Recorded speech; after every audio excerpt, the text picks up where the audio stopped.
Hey there, folks. I'm Matt Hansen, And I'm John Johnson. and you're listening to Planes, Trains, and Comic Books. the podcast where we discuss favorites we've reread, both classic and new comics we want to read, and everything else in between. And here's the comic we picked this week. Hey there, everybody. Welcome back to another episode of Planes, Trains, and Comic Books. Today, we are stepping into the Marvel multiverse. We're dipping our toe into different multiverses. And the one we're stepping into is called Marvel 1602. It is a comic from 2004 by Neil Gaiman and Andy Kubert on the art. And, this is one of the biggest things that Neil Gaiman ever wrote for Marvel. I can't think of anything else he ever wrote for Marvel that was this big.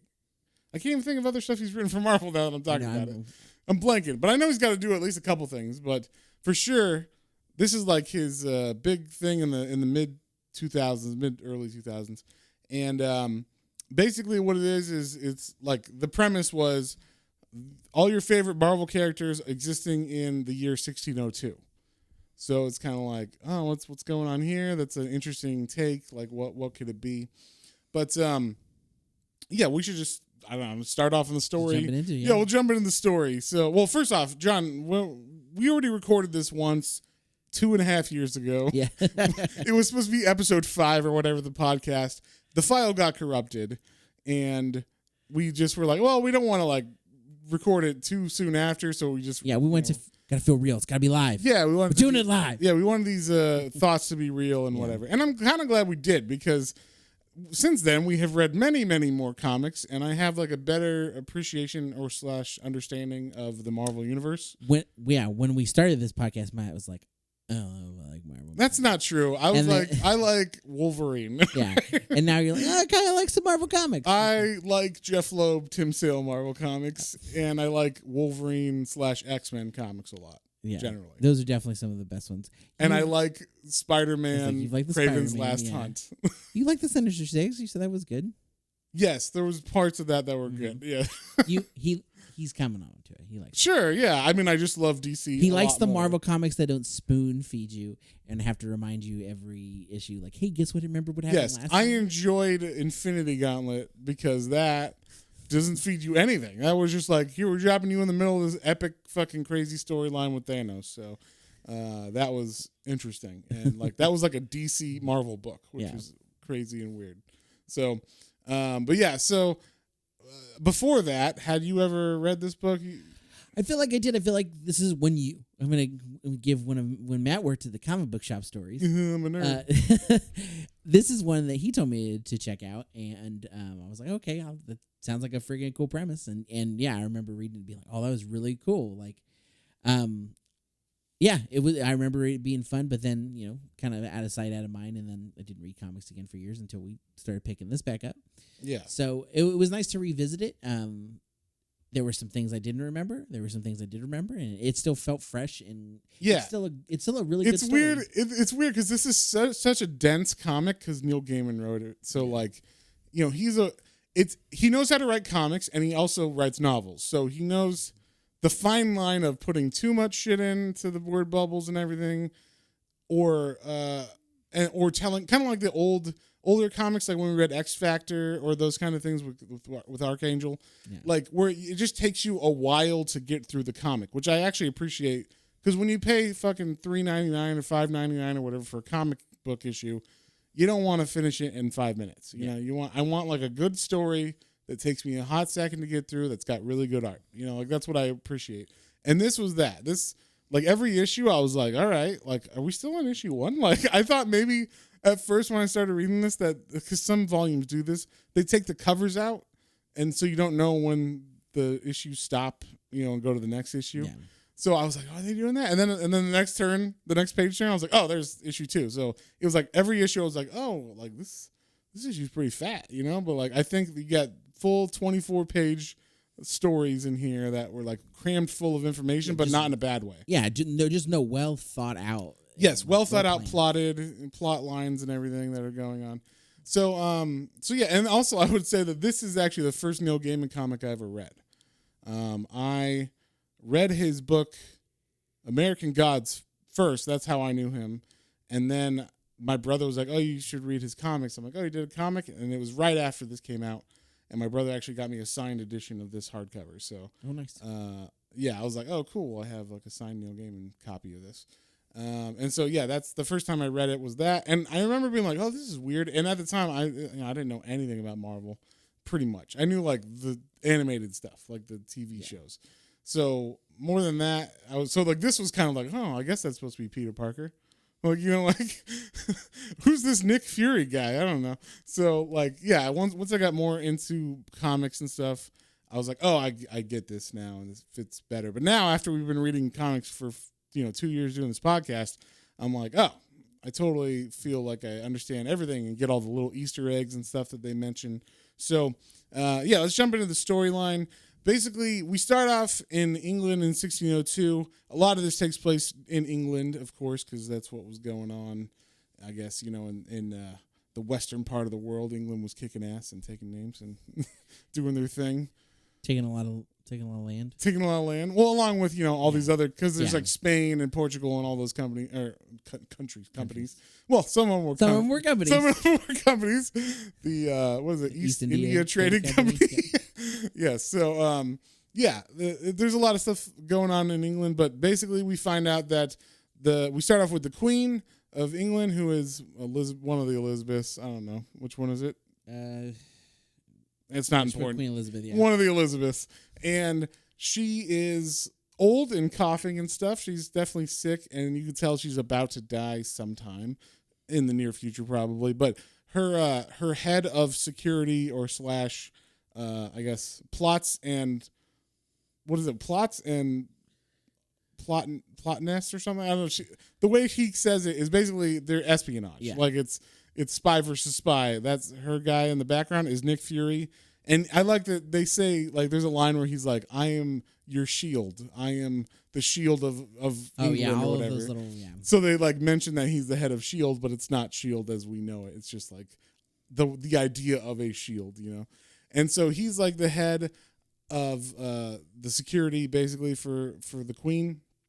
And him and Doctor Strange, who is of course a mystic but also the doctor of the Queen, they are talking to her about these storms that have been happening. And everybody's saying like Armageddon is happening because these random storms, like firestorms in the middle of Germany and thunder and lightning storms, earthquakes, things that never happened before. Yeah.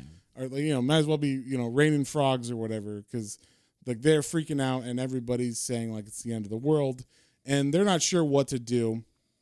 But I like at first that you find out that Stephen Strange and Nick Fury do not get along. That's like a fun back and forth with them in this comic. Is I don't know why. Like I don't think they had a rivalry in the comics necessarily. But, no, I just don't think they try. Well, because like he's Well, it's very much like Nick Fury is in the physical world and Doctor Strange is in the mystical world. So like, and Fury's like, I don't believe any of that shit. And he's like, well, you should, because I'm gonna phantom out of here in a second. Like, and so yeah, like they're always fighting about what's going on and like how to approach certain things that are mystical or, like Fury does not believe things and he's like, well, how did that happen?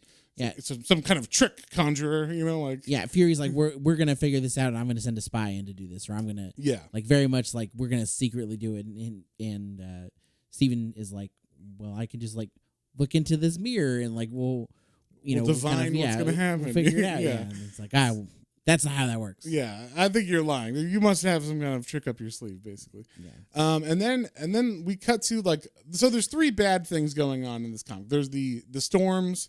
And then there's the Inquisition that's going on in Spain, and in Spain, they have they're persecuting mutants. So anybody they're like seeing as a mutant, specifically the first one we see is Angel.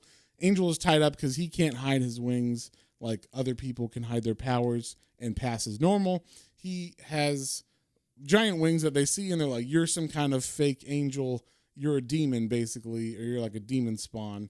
And so they're about to purge him, and there's an Inquisitor who is specifically the one like after these mutants with outwardly showing signs. Yeah. He's got a beard. He looks all mean and shit. But then we see he's got a sister that works for him. Right, he calls her sister. Yeah. Sister Well, she's Wanda. a nun.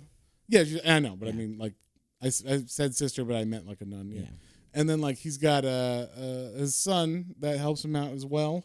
That is like the messenger. He's like the courier for like between parties. And it's like Pietro, and it's Pietro, obviously. Pietro. It was spelled weird. So all of the names in this are spelled weird because they're like old timey. Yeah, Stephen Strange, but his is different because they spell it with a PH. That's true, and it's not like that in the Marvel universe. So, there's things like Peter Parker is Peter Parquois. Yeah, and then like stuff like that. Like they will be close enough to it, but you get who it's supposed to be. So we know about the Inquisition, and then we also find out that someone has been trying to kill people, assassinate people in England, and that is from Otto von Doom, and he is kind of in Latveria, and he is known for his beauty. So this is before he's... Yeah, I did like that. Like, so he has like, his outfit is very similar looking, except he doesn't have have the mask. A mask, and that's because he's like a kind of like a... He looks kind of... It makes me think of like Gaston from Disney. Yes. Just very very strong true. Chin. Very true. Yeah. Long locks and stuff. Yeah. Beautiful locks. So when Nick Fury is trying to figure out what's going on with... Like, he's got spies everywhere, basically. And in order to fight these storms, he has heard about a thing that, like what is it? Like a holy grail kind of object, something from the Templars of, like, the Crusades times. Yeah.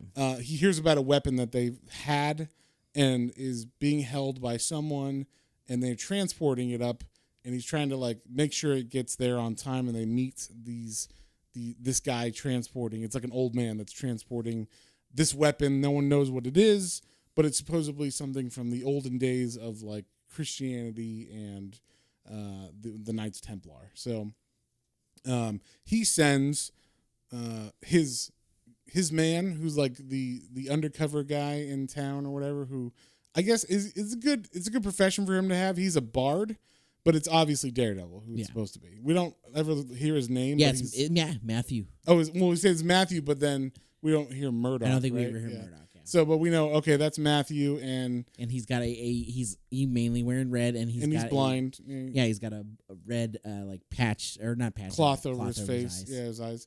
And he's a bard that people, he goes around being like, I'm drunk and singing badly, and I'm a bard, and they're like, get out of here.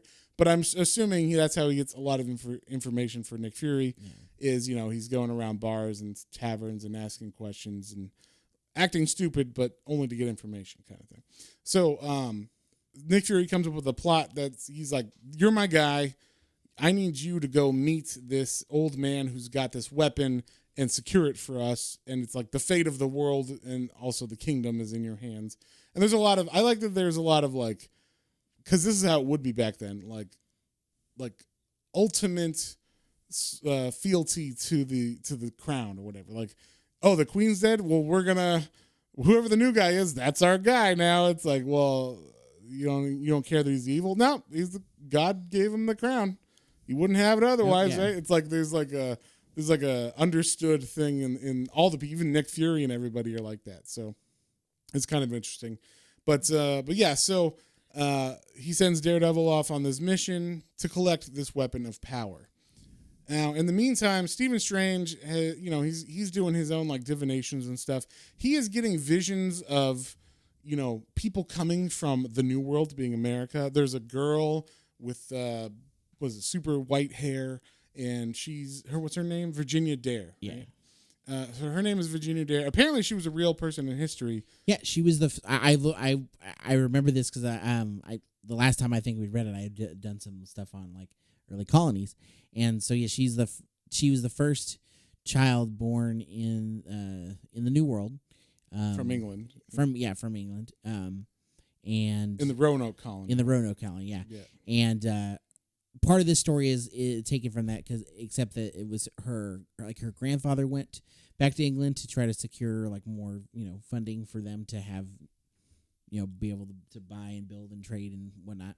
And then he came back like 3 years later, and the whole colony was gone. No trace of anybody there.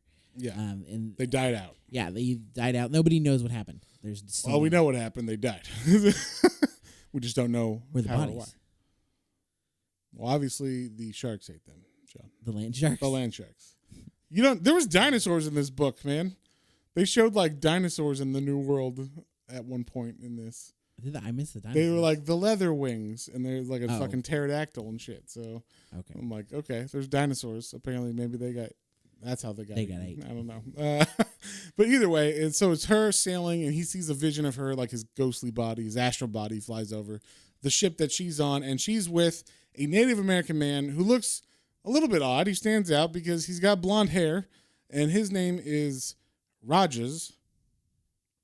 You might, I don't know. I was trying to figure out, like, would this fool people? Like, did this fool people? Or would they have guessed the twist of this? I don't know. I guess we could spoil it now. Who gives a fuck? But oh, really? Yeah, we could spoil this part because it's close. I mean, his name's Rajas. Okay. Who in the Marvel universe is named Rajas? Well, see, I think if that depends how you read, because maybe the I guess if you don't know how it's read. I was like Rajas. Rajas. Okay. Well, then we'll pretend you're dumb like John and don't know how to pronounce it. Take us along. It is a very buff, very white looking blonde-haired Native American. Yeah. So yeah. Some might say he's a Captain of American. But anyway, so yeah, Stephen Strange, astral body projects and sees that, and then he also sees what's going on with Angel and the Inquisition, and that Angel's about to be burned, and that basically they're just about to burn him alive, and the Inquisitor is telling his son, who's Piotr or whatever, to go to Scotland, because at this time in history, England and Scotland were at war, so it's James of the Scots, King of Scotland or whatever, is the guy up there, and he's telling him like, hey, we'll tell him, hey, when you're king, we'll work with you, and we'll get rid of the queen for you if you like help us out when you're king. Yeah. So they're plotting against the queen as well, which makes sense because I don't know. It seems like everybody would be plotting against every king and queen and monarch and everything back then. So it's all Game of Thrones.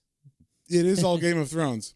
And then after Nick Fury walks or gets Matthew Murdock to go on his quest for the item of magical importance or whatever, the weapon from the Templars, he's walking with his. I don't think we said, but Peter Parker is his like ward or whatever. It's like his assistant basically. His trainee. He's like, learn from me, watch me, do what I tell you to do, and maybe someday, you'll be a Nick Fury just like me. Yeah. and so as they're walking, Nick Fury gets attacked by a man who kind of looks like the Vulture. Yeah. Which is a common. There's a couple people that are assassins. They all look like vultures, and they specifically say these Vulture men, blah blah blah. So it's like. The person setting these assassins are like, I don't know, making men that look like the Vulture, the bad guy from Spider-Man. But he tries to stab Nick Fury, and Nick Fury is wearing a coat of mail that bends the knife. I was like, oh man, he should have said like it's an adamantium. It's this new stuff that I found called adamantium or whatever, because that knife looks like it's made of fucking tin. Like it does. It crumples. It crumples like he made it with like a fake movie knife or some shit that he made it out of. So yeah, and then they end up taking the guy hostage, or not? I guess whatever. They imprison him, and then they're gonna torture him. And I like when he's talking to the queen. He's like, "We captured someone who tried to kill me." He's like, "I would love to torture him, but we can't do that. That'd be bad." And the queen's like, "Yeah, we're not allowed. You're not allowed to torture people, but do what you have to, if you whatever you feel like you need to do." Wink, wink. And he's like, "Will do." All right. Like you get a smile on his face, like, yeah, I get to torture. Like fucking Nick Fury, right? It was so then we cut to the next day when Angel is about to be burned at the stake, and out of nowhere, as they're lighting the pyre underneath him, he's like, "I'm gonna fucking burn." Like he's thinking he's dead. Two two monks, people who look like monks, come out of nowhere and they start fighting the people in the square that are trying to light them on fire. But the first thing that happens is the guy leans down with the torch and puts it on the wood, and then all of a sudden the wood goes cold, and they're like, what? Like, why'd the fire go out? You know, and all of a sudden we see a wall of ice appear. So basically, it's Cyclops and Iceman. They appear, and they have like their 1602 gear, right? So Cyclops doesn't have sunglasses. He's got like a ruby visor, we'll say. It kind of looks like it looks like it'd be made out of stone. Yeah, like ruby, or like some kind. Well, like, maybe not ruby because that would be expensive, but like some kind of quartz or whatever, red quartz or something that would make it so he can, so it holds back his eyes, his beams or whatever, so he doesn't hurt people or whatever. But so they like free Angel, and Angel's able to escape, and they get him out of there. Then we cut to the old man who is was with the Knights Templar people or whatever. He is, I don't know if he's actually a Knights Templar or if he's just the guy doing this. He seemed like he was very religious and very pious and everything before this. So I figure he might be like the last guardian. He's like the dude at the end of Indiana Jones and the Holy Grail. Is that what it's called? So, he's that guy who like tries to lift up his sword. He's like, I can't move. And so, choose. Yeah. You've chosen poorly. So, but we see that Nick Fury has done a good bit of scheming in his plan to get this thing to England. He has the old man in a cart that just looks like a regular traveler's cart, nothing special about it. And then he's got like guarded carts coming out and some other carts. Like he's got multiple bogies. Like he's got, what are they called? He's got decoys. Decoys, that's the word I was thinking of. He's got decoys for this special weapon so that no one, thinks the old man is the main guy. And so he can get to where he needs to get to meet Matthew Murdock. And also we should say Matthew Murdock meets up with a woman who we find out is Natasha, who's Black Widow basically in the Marvel comics. And they're like both working with Nick Fury, and they're together on this journey, and they know each other. They've at least met each other a couple times in the espionage game potentially. And so but yeah, then we cut to the ship that the X-Men are riding on with Angel now, and we get introduced to the X-Men of this era. We see it's basically the original X-Men team. We got John Gray instead of Jean Grey. We have Cyclops, who's Scott Summer. It's like Summarize. I don't know. Summarius? Scottius Summarus. That's what he's like. I don't know, Greek or some shit.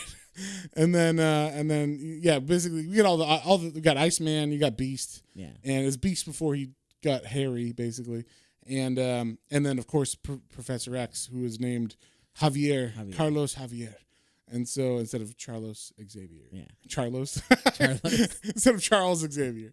But yeah, so we're just going to call them by their actual Marvel names because I'm not going to be keeping track of their names, it's silly. And it's fun. I get it for the time, but yeah. Yeah. Like, especially as you're reading, you're like, oh, that's who that is. And then you move on with it anyway. Yeah. So. In your head, it's just, that's Jean Grey or that's, whatever. So the second issue starts with Nick Fury going to meet the X-Men at the school of gifted children or whatever. The school for the sons of like Gentiles and gentlemen or whatever. Yeah, the gentlemanly scholars or some shit. That's what he calls it. But yeah, basically it's the first time I think he sees the school because he gets shown like what they can do as a team or whatever. And I like the look of their outfits in this. Their color-coded outfits. Yeah, it kind of, it looks very reminiscent of the original X-Men outfits, but like, a little bit more baggy clothes, we'll say. It's not so form-fitting. And then we also see Virginia Dare and Rajas. They have arrived in England, and they are to meet with the Queen because she's going there to ask for funds for the colony because they're starving or whatever. And when she gets there, because she's like the firstborn English citizen in America, they're gonna let her meet the Queen and stuff. So that's kind of like why they're letting her there.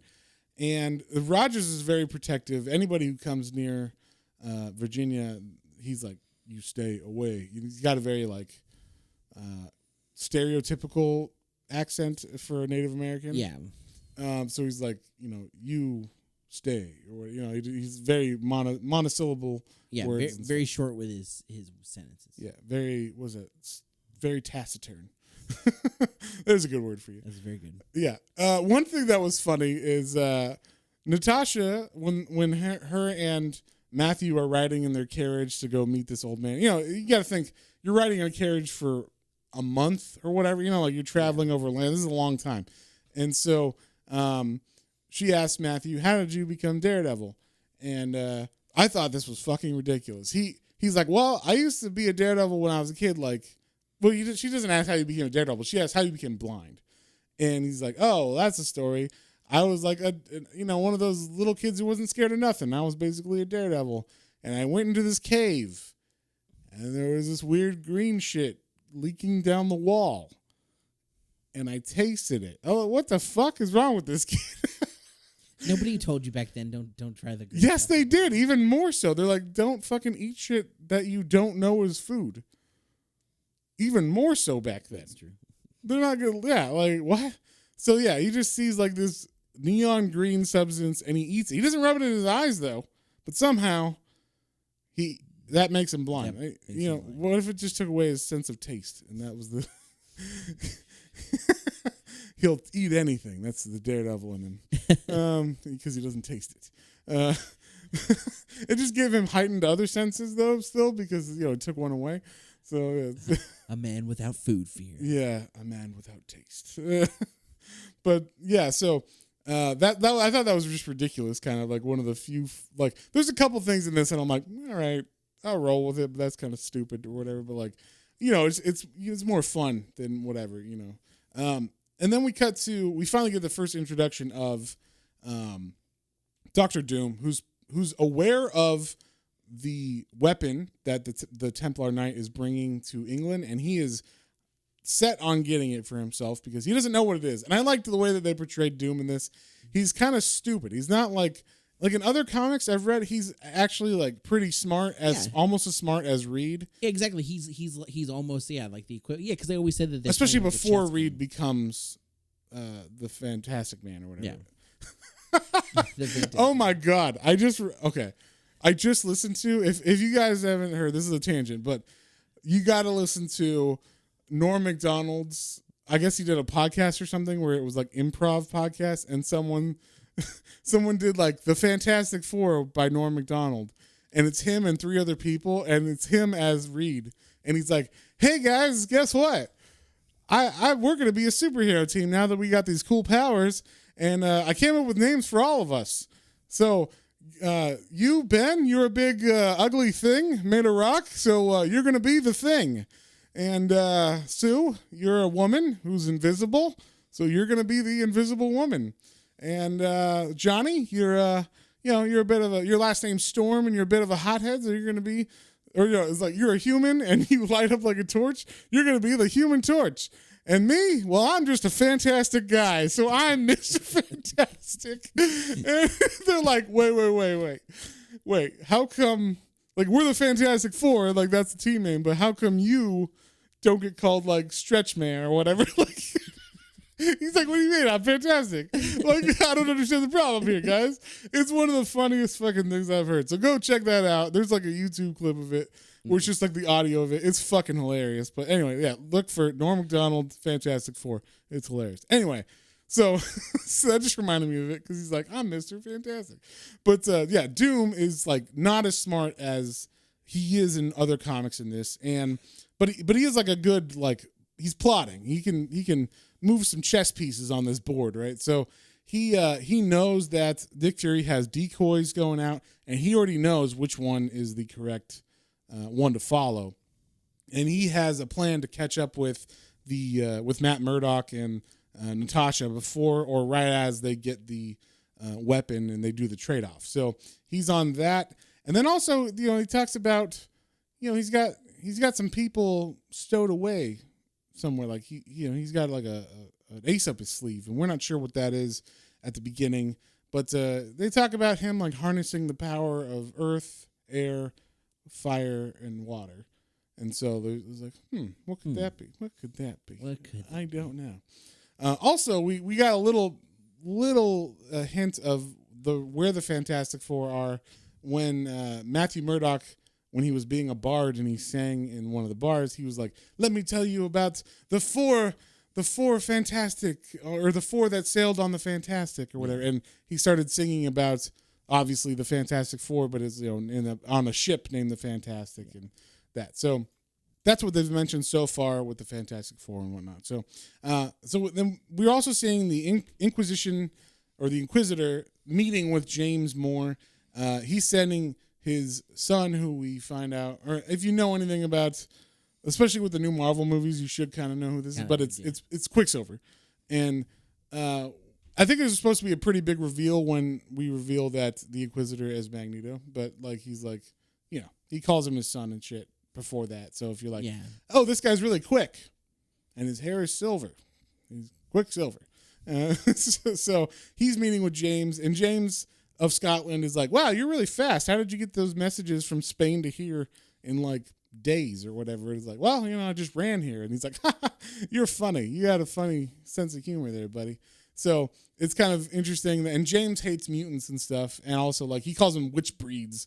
And that's like one of his things is he hates magic and mystical stuff and witchbreeds. So if he found out that Quicksilver was actually a mutant, he would probably freak the fuck out. So the big thing that happens in this issue is when Virginia Dare goes to meet the Queen, they have like their introductions and everything.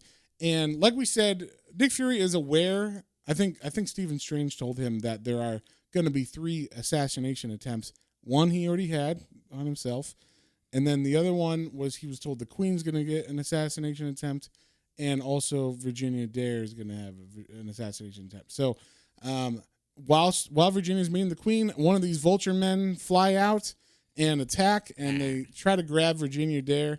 And I thought this was cool. Rogers grabs like a dinner plate, like a platter, and he throws it like his, well, we don't want to reveal it, but yeah, he throws it kind of like Captain America's shield.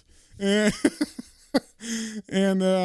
he hits he bounces off the wall. I don't know if he actually hits the guy, because the guy starts falling, the vulture already starts falling when he throws it, and it turns out when he falls, he's got these big scratches on his face. And when we cut to the outside of the building, outside of the window, we see that there's this very large white griffin with blue eyes. It's like a weird like eagle cat griffin thing or whatever. Yeah.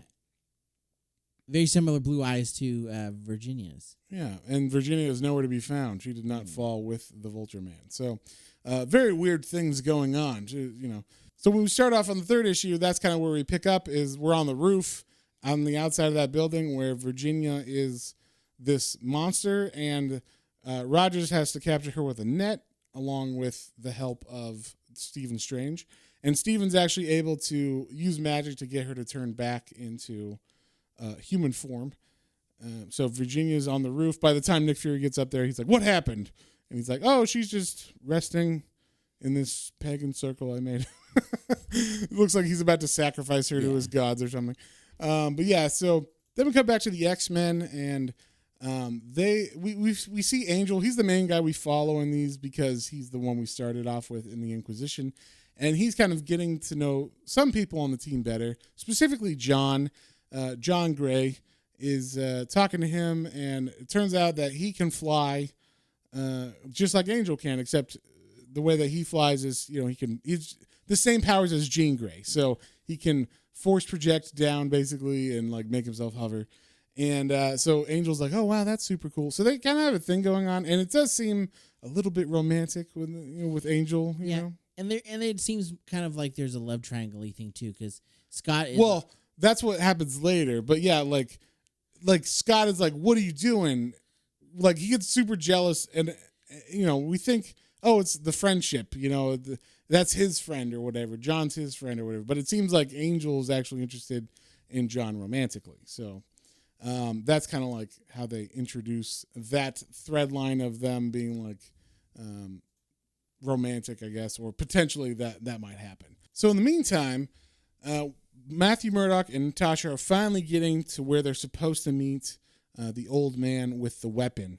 And Natasha's like, hey, while you're here, like, go out on the bridge and look real quick because we got to walk this horse across this bridge because we can't ride it on top, I guess. I don't know why. I don't know why they couldn't ride the carriage on top. But she makes him an excuse like, hey, you have to walk the horse across. And then she's like, hey, can you sing while you're doing it? I love your voice. And previously she had been like, can you not ever fucking sing because your voice is terrible? And he's like, wow, you must be in good spirits.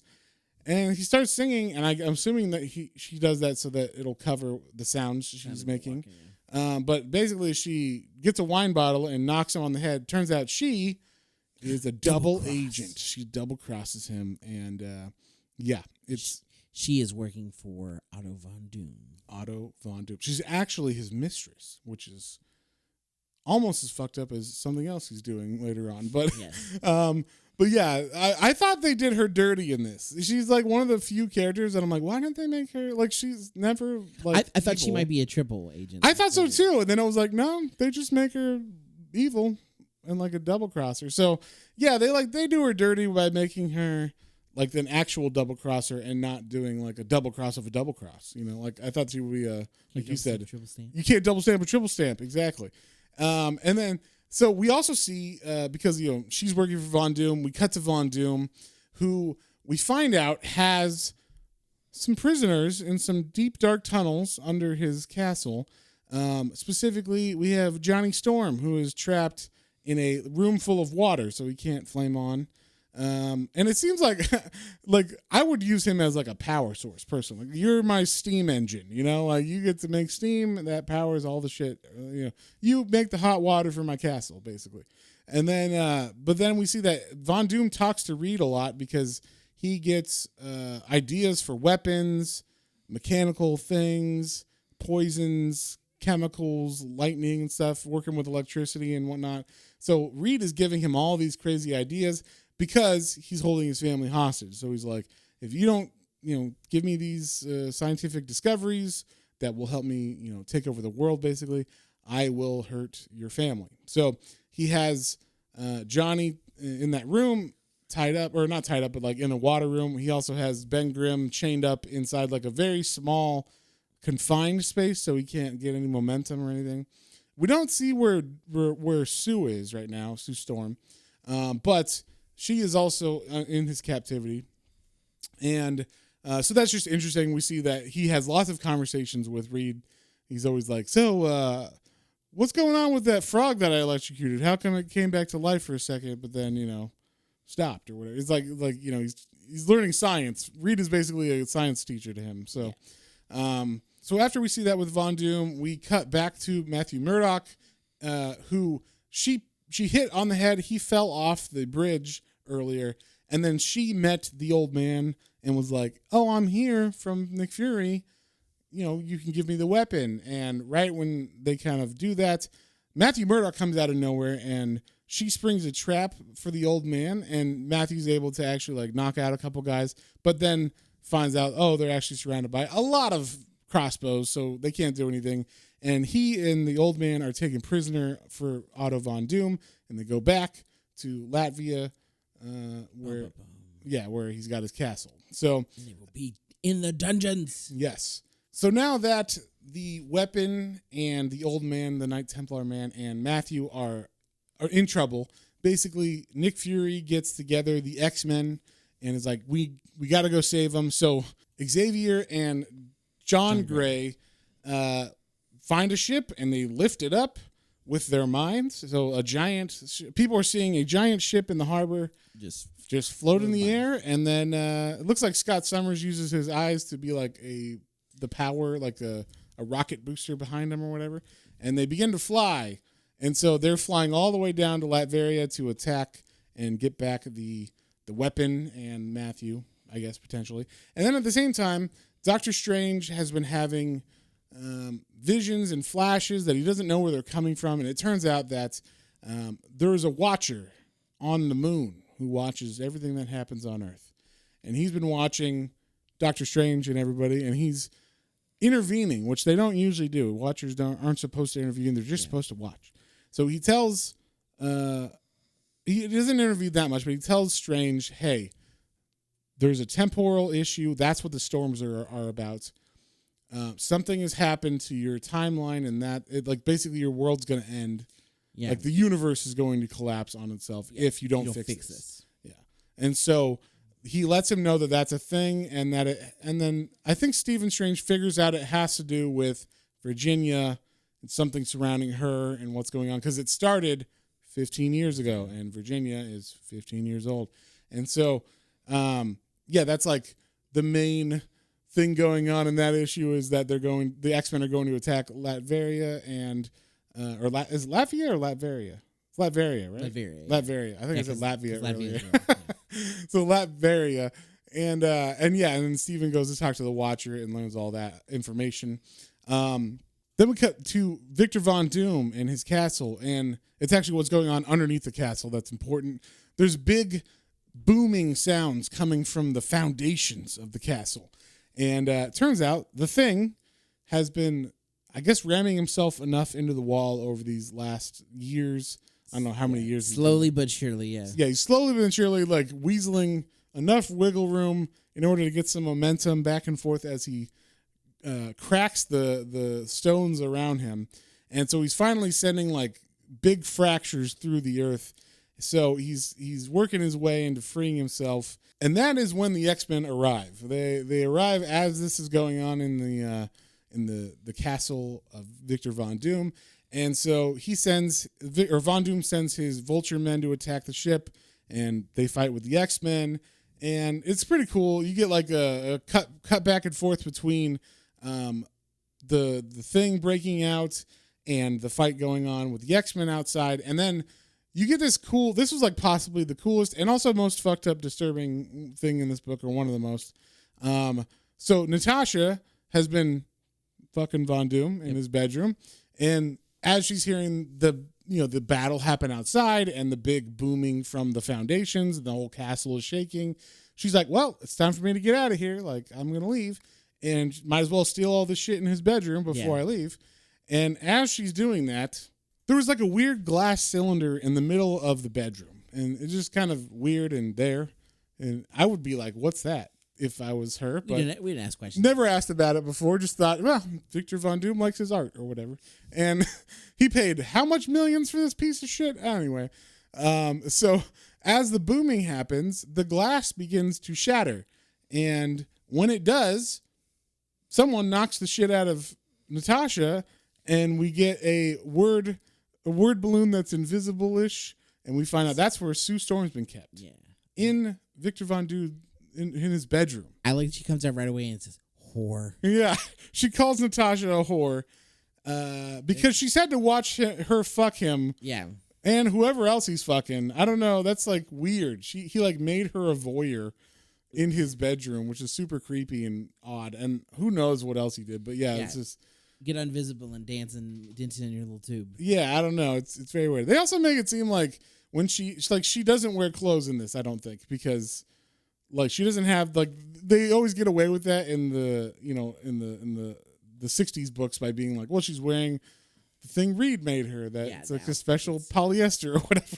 Well, this is like the 1600s, so I think she's just naked the whole time or whatever. So, it's very weird that he would keep her in a... Yeah, she's only invisible in this entire comic. We never see her. Yeah, we never actually see it. We do see an outline of her, which is why I was like, oh, I think she was naked, because you can see her curvy figure. So...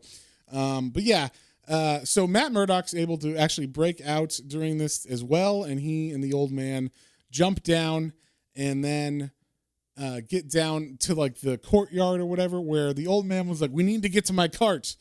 And it was funny. This was funny. So in the cart, there was a very opulent looking crystal ball kind of thing that Von Doom was like, this has to be the weapon. And he's been trying to figure it out, but he's too stupid to know what's going on. And at the same time, it turns out that the actual weapon was this old stick, like this old staff that was just in the back of the wagon, the cart. And so the old man grabs it, and Matthew was like, oh, well, like, what? Why do you want to go back here? He's like, because I got the weapon, and he pulls it out. And then the old man grabs the weapon this staff, and he hits the ground as they're getting surrounded by a bunch of Von Doom's men, and we find out that is actually I guess it's like if you're a Harry Potter fan, it's a port key basically to the soul of Thor. Like it's the embodiment of Thor. It's the Thor's hammer in like a disguise, basically, is what this staff is. It's kind of like the umbrella or the cane, or I guess it was kind of like its staff too from the old ones. But yeah, that was fun. So basically he turns into Thor, and everybody's like, oh shit, like we got a big thunder pulse, and all of a sudden rain starts pouring and everything, and so now the Fantastic Four have broken out, and Von Doom is losing. Like he thought he was winning, and everything's now lost because Thor is there. The Fantastic Four are out, and they're pissed off, and the X-Men are there. So he's not going to win. But the best part is Von Doom comes to Thor and is like, "You don't know who you're fucking with. I have the weapon," and he pulls out the orb that he's been trying to figure out, and he just kind of like, "I don't know how to work it, but I'm going to point it at you," and it is something. It is like some weird scientific instrument or like mystical artifact, because when the lightning hits it, it explodes in his face and he is permanently disfigured. So, and of course, Natasha comes to his aid after she gets woken up and is like, "Oh my God, your poor face." I don't know if she stays with him after that, but no, but she has a moment of like, yeah. So, what'd you think of Thor's outfit? And he looks pretty badass. Thor's outfit looks awesome. He's got a full like fucking handlebar mustache and a badass beard and Nordic braided locks and everything. His hammer is very square or rectangular with just that little bit of handle at the end. I loved it. Yeah, it's pretty great. It's pretty great design. That was probably my favorite design of everybody in this, I think, because everybody else was just kind of in clothes. Yeah, like there wasn't too much going on. Oh my God, we also forgot to mention, this was kind of a big thing that happened a couple issues back, but so Von Doom had sent, obviously before all this battle and everything, he had sent like trinkets and machines, like cool, like fun toy machines, like wind-up dolls and shit, to the Queen to be like, hope you're having a good day, thinking Queen. of you. Yeah, thinking of you. P.S. Love Von Doom or whatever, like hugs and kisses or whatever. And turns out one of these machines was like a cyanide dropping machine. Like it looked like it was a music box, and then when you winded it up, it actually had like a cyanide pill that dropped into water or acid or whatever and fumed up and then killed her in her sleep. So she died. So now James, King of Scots, is riding down to take his rightful throne. And in that, he has taken Doctor Strange under arrest, basically, and he's also taken the Inquisitor and his children under arrest. So as of right now, we haven't. I mean, if you already knew, like if you already knew the Marvel universe, you already figured this out. But they haven't said it so far. No, the only kind of hint we got is we didn't mention this either, but the Inquisitor is talking with some other guy that came to visit him, and the guy ended up being an assassin, and he came at him with like a knife that was on a little bit of a chain, and then all of a sudden the knife kind of is out in the middle of the air, and then it's hovering, and then it rotates towards the assassin. So yeah, so we're like, oh, okay, we know who this is. Yeah. I guess this is Magneto. Yeah, the Inquisitor is the Magneto, and he is, always trying to build the Brotherhood army, right? Like he's trying to get mutants that can pass. I love that. Yeah, they like he said something like the Inquisition was like useful for such yesterday, but we are forming the Brotherhood. You said the little Easter eggs things that they things like that. They would always throw words like the Shield or Brotherhood or things in that were like, oh, this is calling back to the actual comics. So the funny thing is, we were talking about, they have Magneto or the Inquisitor tied to a stake along with his two children, who is Wanda and Peter Maximoff, and they talk about basically like, we're burning you because you're a Jew. We don't like Jews, and as much as you say, as long as you've been a Christian in quotation marks, like whoever the Catholic guy that saved you from your Jew ghetto or whatever, you can't wash that off. Basically, you are a Jew forever. So not only are you like a shitty person or whatever, because he doesn't know that he's a mutant yet. Yeah. He just knows you're a Jew, and that's good enough for me to burn you.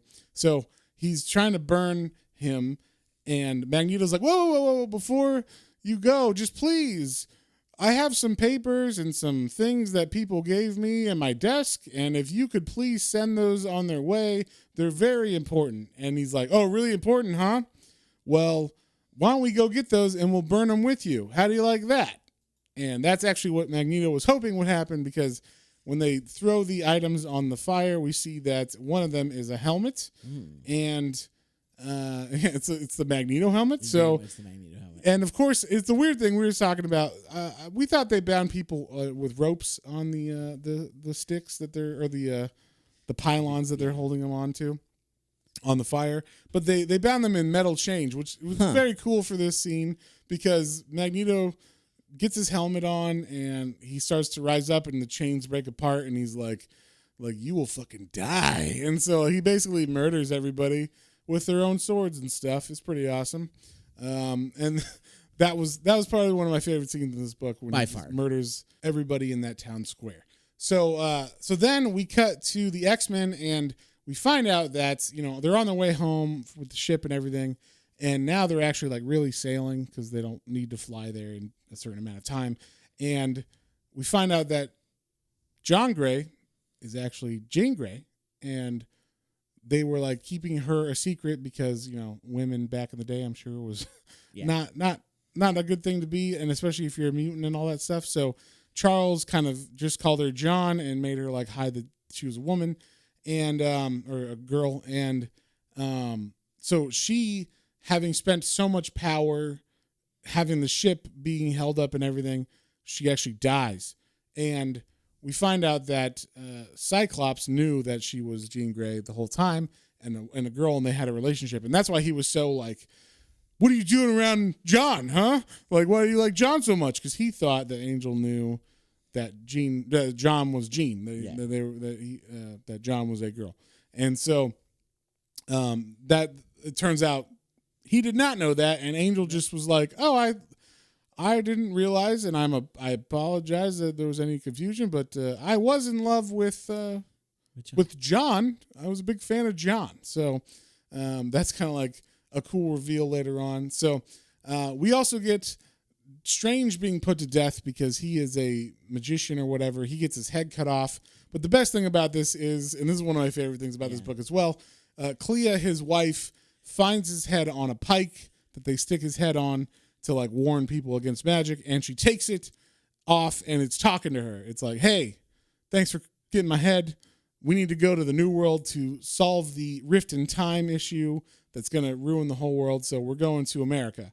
So now we have three parties going to America. We have the X-Men, who are on the run from James, the King of Scotland, who's on this, massacre of witch breeds and magicians and shit.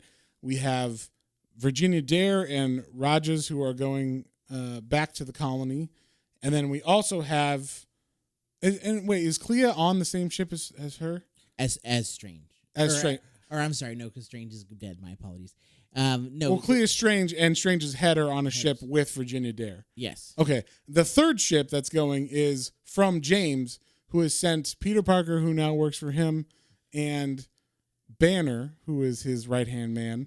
Yeah. They send them to the New World in order to capture, I guess, Doctor Strange and the witch breeds and all them, like all of them together. So I like that they put Doctor Strange's head in a barrel of brandy to preserve They're it. like, we don't know if we should have smoked it or salted it, but we figured brandy would be the best. It's going to take like 2 months to get over there anyway. So yeah, when they pull it out, it's all like alcohol-y and bloated and shit. It's so gross looking.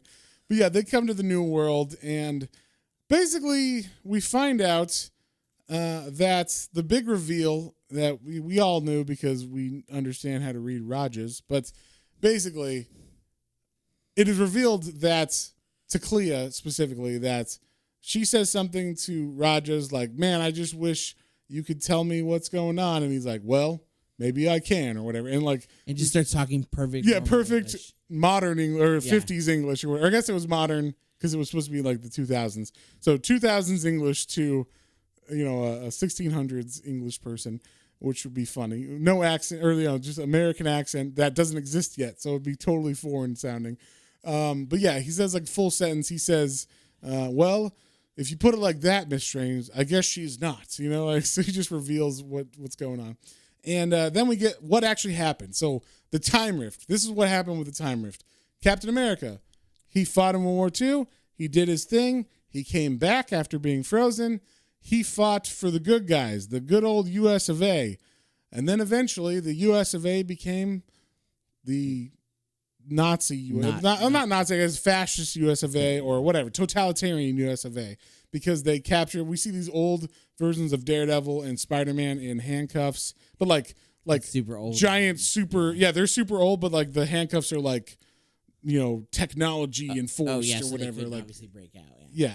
And then we see there's a president for life, it says, and Captain America was like, I was at odds with this whole president for life thing. So because I wasn't playing ball, they just sent me back in the thing. And I guess the thing that they sent him back in was it looks like the orb that Von Doom had, but basically they didn't know what they were doing. It seemed like they were just like, if we do this thing, it'll put you somewhere else. So we just sent you somewhere else. And what they did was they sent Steve Rogers into another parallel universe or maybe it caused a parallel universe, a rift in time.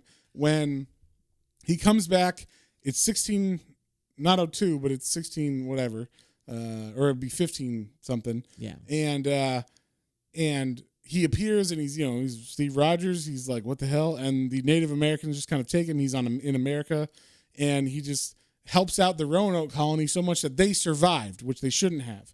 So that's where the time disruption starts, is from him coming there. And then he finds Virginia Dare, and she is a mutant.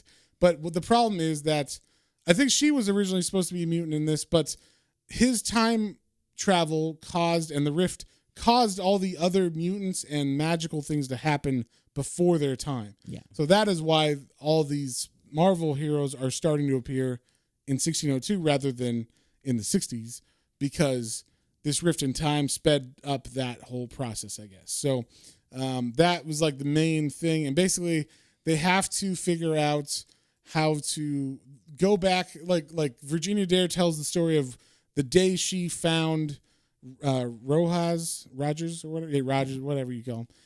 And there was like a little infinity symbol that's floating in the air that she goes next to, and when she touched it, it went boom, and then she became like a deer. That's the first time she ever transformed. And then so I'm assuming that's how she got her powers, is from that. And then that's when Steve Rogers came back, right? That's what I'm understanding. Yeah. Is that the same time? That's the exact same time. Yeah. Okay, so basically that little thing, the little infinity symbol, is still floating in the middle of somewhere in the woods, basically, and no one else has touched it. No one else touched it. If you were like back then and you were, what the fuck is this thing? Like, yeah, you're gonna touch that thing for sure.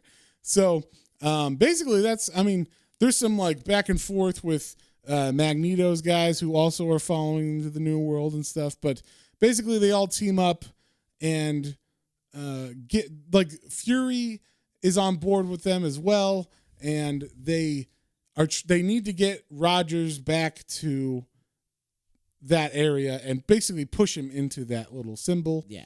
And Rogers is like, no, I don't want to do it, because he doesn't want to go back to his shitty time period.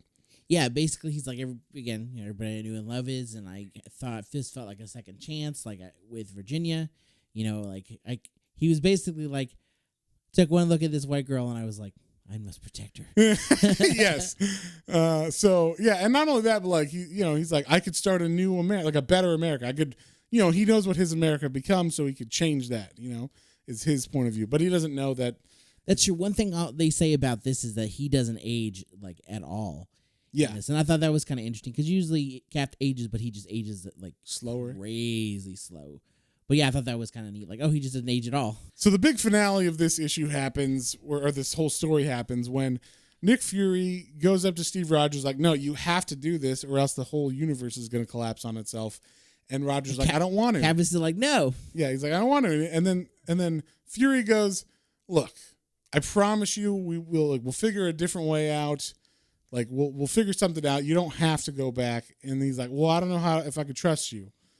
And Nick Fury's like, well, you knew a Nick Fury back in the day, right? Like in your other time. You say you guys were friends, and so if there's a Nick Fury there, then you know that like I'm Nick Fury, and like that we got to be part of the same person, basically. Yeah, like that Nick Fury is me, you know. So you could trust me. And he's like, okay. And Cap's like, okay, yeah. So he goes down off the like little ledge where he was at, and goes next to, I guess, to shake his hand or something, like deal. Yeah. And Nick Fury takes a big ass rock and had it behind his back, and then smacks Steve Rogers on the head and knocks him out. Which I was like, can a rock knock Captain America out? But apparently it can. But then he was like, then Nick Fury goes, I'm not that Nick Fury. like I'm not that guy you knew. And so yeah, then Nick Fury basically sacrifices himself at the end and lifts Steve Rogers' body into the infinity sign floating in the air and sends him back along with himself, I guess, in time. Now, you could do like a sequel to this where they both go back to that time period and fuck shit up. Like, Nick Fury, overthrows the government there and sets things back. That'd be a cool spinoff. Marvel 2202. 2202. I don't know. So whatever the future is of that. So, yeah. But that's pretty much the end of it. Like, they wrap up some stuff where we find out that the Watchers are mad at the head Watchers are mad at the main Watcher for interfering. But they say, don't do that again. Yeah.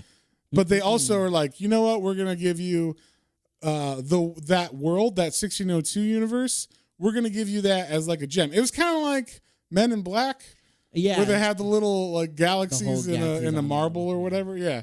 It was kind of like that. I thought that was interesting. But yeah, so they give the Watcher, they're like, well, we're mad at you, but also here's a gift of that universe. So that actually lets there be some more sequels that happen in the Marvel universe. You said you read a couple of those, right? Like the Spider-Man one? Yeah, the Spider-Man one too. Because that's one thing we'll say in this is that Peter Parker, as we're getting through this, is like they tease several times, like Peter is like in a bar waiting for Nick Fury and he sees a spider on the table and he's like, oh, look at the little spider. Yeah. And then then Nick Fury's like, oh, get out, and like almost squishes the spider and he's like, oh. Yeah, and then in Doctor Strange's room, there's a spider coming down and they're like, oh, don't get near that thing. It's poisonous. So you're kind of, they're teasing the whole time, like, when is he going to get bit? Because as of right now, he's just a normal kid. Yeah. And then at the very end of this, I guess the temporal shift when Steve Rogers went back in time, or back to his time, that caused a spider to get irradiated or whatever, and that bites him. And he's like, ow! And they're like, oh, don't worry, we'll bandage that up. You'll be fine. So we find out, that they're leading to that. So that's how the sequel happens. And I think there's another one too. I can't remember what it's called. I think it's Fantastic Four. Oh, nice. I think it's a Fantastic Four one, and there is a Spider-Man one. So I believe I read the Spider-Man one, maybe, or I can't remember which one it was, but I enjoyed them. I thought they were fun. If you like this universe of the kind of old-timey England, stuff or whatever, and seeing the little clever nods to the actual Marvel universe, it's a fun universe. But yeah, that's pretty much it. That's like the main thing that happens, the storyline of this. And yeah, so John, what would you give it? What did you think of it? I liked it a lot. I will say too, so like Magneto also like agrees to like he's kind of came around a little bit and was like, okay, like, well, it's what he always does in X-Men. He's like, you know what, Charles, I guess we'll work together for now. Yeah. So it was still fun, and I love the again, like the way that they did the outfits. So like they're like, kind of obviously timely, but then they kind of do similar colors and whatnot. Mm-hmm. And so like when Magneto comes around to being Magneto, he has like another tunic on, like he has the Inquisitor, but this tunic is purple and red. Of course. So it's fun. I was a little sad we didn't actually get anything from Wanda. I was hoping we would get a little. Yeah, she doesn't really do anything in this at all. It's all like, at least you get to see Quicksilver run a little bit. Yeah, he runs a little bit. And I liked, like I said, all the outfits when they had outfits on were really fun. The X-Men and the Fantastic Four, and obviously Doctor Strange. He's already wearing that. His outfit is already kind of clothing from that area. Yeah, pretty much. But yeah, so it's a lot of fun. I like the back and forth between Steven and Nick Fury because they don't fucking trust each other at all. And every time like Fury is like, no, we need to do this like the most either rational way or the most like secretive spy way, and Strange is like, I can just astral project over there. Yeah, we can just it's really easy. Like, don't even worry about it. So that's fun. And then, like I said, I thought the there was like a little brief glimpse of the Hulk at the end too. That was kind of neat, and I was like, oh man, I wish that would have been interesting to throw in the mix. Him actually becoming the Hulk. Banner doesn't become the Hulk until after the irradiate, kind of like Spider-Man. Yeah, he's just a character that doesn't do anything until the end when they show him running through the woods as Hulk. So. But yeah, overall, I liked it. Again, it's really solid writing. I think it's Neil Gaiman, so yeah, the writing's gonna be good. The art is wonderful in this. It like very Andy Kubert's got a very cool style. Yeah, it's almost like not like, I don't know how to describe it. It's not like dots, but like it's like really tiny strokes of things. It looks like. Well, to me, it looks like clothing. Pencils. Yes. Like it's almost like they don't ink it or something. I don't know. Like it's very soft. Like, I don't know how to say it. The line is soft and then the coloring goes over it. So everybody's got kind of a soft features and stuff. Whereas, normally if you have ink, you're getting hard lines or like dark lines that are outlining everything and shadows. There's not a lot of shadows in this. It's almost like he inked over the pencils. And that's what you get, or not inked, you colored over the pencils, and that's what it is. So it's a very interesting style. We were saying earlier before this that it's the same artist team that did Wolverine Origin. So if you liked that art, you probably like this art as well. Definitely. So what would you give it, John? I would say overall, I've been stuck on this too because I'm going in with my first gut. I'm going to give it an 8. It was a really solid story. Never was bored. Like, I was definitely like entertained and like, oh, what's going on here? Like, where is this going? How are these going to intertwine? So yeah, it was fun. Cool. I'm going to give this one. Once again, I liked it a lot, but it's. There were things that I didn't like, but there were like small things. It was like a little like, I don't know about that. Just like The Rock with Steve Rogers. Yeah. Like, can Captain America get knocked out by a rock? So things like that, I was kind of like, all right. But I'm going to give it an 8 too. I like the art. I think the writing is perfect and fine as far as like the story and everything. I like how complex the story is. And it really like sucks you into it. Like, what's going to happen here? Like, I also like that we read it fairly recently, like a year or two ago. And I still was like, wait, what is the twist on all of this stuff? Like, I don't remember everything. There was still some stuff that was fresh, even though we had recently read it and like a year ago or whatever, or 2 years ago. Yeah, I didn't remember that Strange died, but then like he's still like he's talking astrally through his head. I was like, that's fun. There were a lot of little things that I did not remember. So yeah, the stuff like that. I remembered a lot of the overarching plots or whatever, but then like the small stuff. Also, Thor is fucking awesome in this. That's true too. Yes. So there's a lot of good things in this that when they happen, you're like, fuck yeah. So. So I'm going to give it an 8. You're going to give it an 8. What are we reading next week, John? Next week, in honor of the recently passed Neil Adams. Neil Adams, R.I.P. Yes. We're going to check out a team-up Green Lantern and Green Arrow, or is it Green Arrow, Green Lantern? It's Green Lantern, Green Arrow. Okay, Green Lantern, Green Arrow. And I like the way he described this to me, so I'm gonna say it. He was like, all right, so both titles are going at the same time, and one's not doing so hot. We won't say which one wasn't doing so hot. They're like, well, now it's Green Arrow. Green Arrow. So now, like, we're gonna do a team up, and we'll see how that goes. And from what Matt was saying, he said there's a lot of good banter and like back and forth between them because they're not quite. They're politically unaligned. Yeah. I'll say that. So it sounds like it'll be a lot of fun. I already love Green Lantern. I don't know. I know enough about. I know a little bit about Green Arrow. He's been in a couple small things. I always play as him in some video games because he's always a fun character. I like archers. Injustice or whatever. Yeah, stuff like that. My wife hates it because I'm all the way across the other side. You're a cheater. You fucking shoot your arrows all That's what he got arrows. What are you supposed to do? That's true. Imagine him in a fight, against Darkseid or whatever. That's true. Boxing glove arrow. But yeah, so we're going to read that, and this has got Neil Adams on the art, and it's one of his most iconic, well-known story arcs.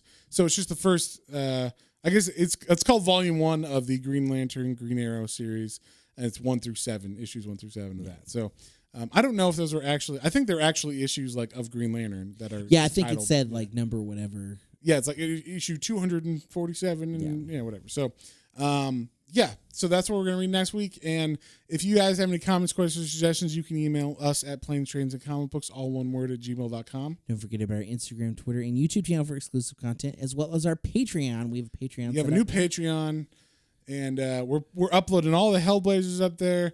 We started a thing with polls. So if you are on the Patreon under our blue and any of the tiers, actually, any tier as far as membership under there, you can vote on polls and tell us what you want us to read. So what we'll do is every month for our patrons, we will have a poll that will say, 4 titles or however many titles. You guys can throw out suggestions too if you want. Yep. And we will throw those in there, and then you guys can vote on what you want us to do. And we'll do one of those a month. So every month, one of those books will be one of the books we do. Viewer's choice once a month. Exactly. Or listener's choice, I should say. Yeah, same thing. Yeah, same thing. They can watch on YouTube. You can watch some of the static videos on YouTube. Yeah. So if you're interested in that, you can support us and go on there and become a member at Planes, Trains, and Comic Books, all one word. So with that being said, we'll see you guys on the next one. On the next one. Bye.